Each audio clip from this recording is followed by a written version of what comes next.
More than 38 million cases of COVID-19 have been confirmed worldwide. It's a grim milestone. That's according to the latest tally from Johns Hopkins University. The virus has taken the lives of more than 1 million people globally.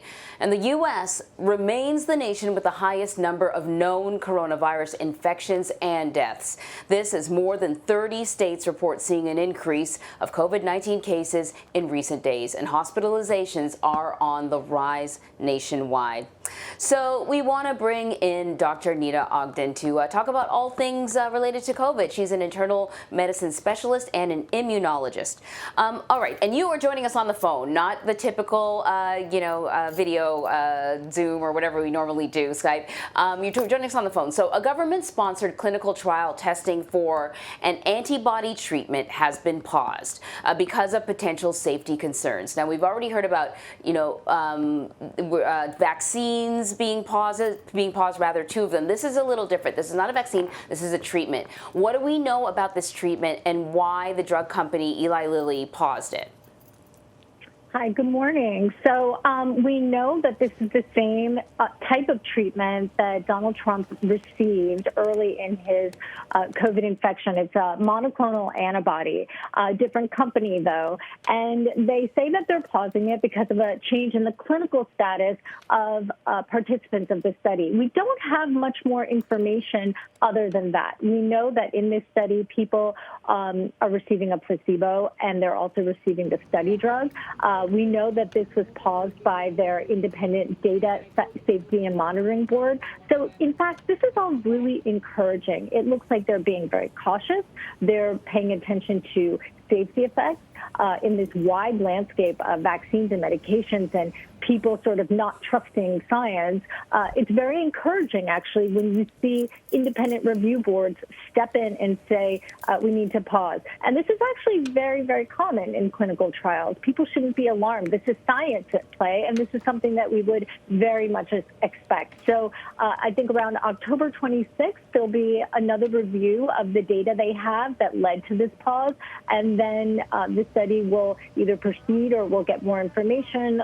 So it's kind of in that situation right now. Dr. Ogden, as you know, the White House has embraced a declaration by a group of scientists that opposes lockdowns and argues that authorities should allow the virus to spread among young, healthy people. The World Health Organization has condemned the move, calling it unethical. How dangerous is this herd immunity approach? And I'm sort of a layperson, so what are the ethics just with regards to your profession on encouraging people to get sick? Yeah, I found this very alarming. And, when I read this, it's called the Great Barrington Declaration, apparently signed by 9,000 epidemiologists, scientists, doctors, many whose names are apparently not even public, and aligns with Trump's science advisor Scott Azar's thinking about herd immunity. First of all, they have a different idea of herd immunity. They think at a 20% herd immunity that our country's protected and can reopen schools and businesses. Now, I just don't see how that's possible. We're a diverse country, not just racially, but we have a different medical profile. If they're looking at other countries like Sweden, there's higher incidences of obesity, hypertension, diabetes in the young and the old.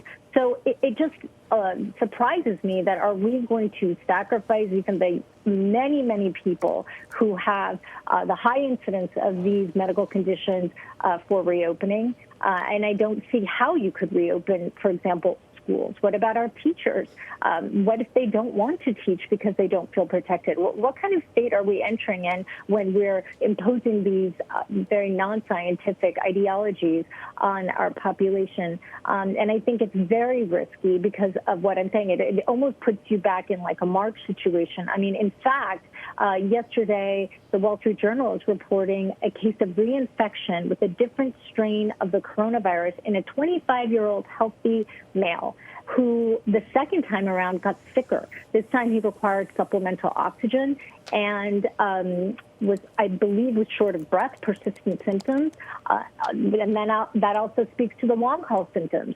in young people. So there's actually a huge disregard. There's a focus on immediacy, and certainly we can't, ignore the fact that yes, normalcy would be great, the mental health of students and going back to schools, but there's a lot that would be sacrificed by just saying that herd immunity is at 10 to 20%, and we should, open up and allow young people to continue their lives as normal, young, healthy people, and sort of protect the more vulnerable. I think it's not a very good plan, obviously, and it's not something that we should advocate doing in this country. Yeah, and just one quick follow-up, doctor. I mean, this herd immunity, the percentage that you're citing, I mean, this country does not have, people do not have access to health care the way that they do in countries like Sweden. And so what would that mean for the numbers of people that would have to get sick, that might potentially have to go to the hospital for our healthcare system if that were ever to be the case? 100%. I mean, first of all, that leaves, 80 to 90% of the country still vulnerable to COVID. And then why is it that Blacks and Hispanics, we know, are more vulnerable and have higher morbidity and mortality to COVID-19? Part of it is exactly what you're saying in terms of access. So is that something that we should be ignoring? That's what could lead us to a situation like March. Okay, let's let this roam free and sort of ignore those communities and the lack of healthcare access that so many Americans have just by, we know that deaths in those communities was people waited at home. They didn't have, the same, again, access to go to their doctor or the emergency room. It just wasn't as accessible to them. So this is highly concerning. It does not apply to the landscape of our country. All right, Dr. Neeta Ogden, always great to talk to you. Thank you very much. Thank you.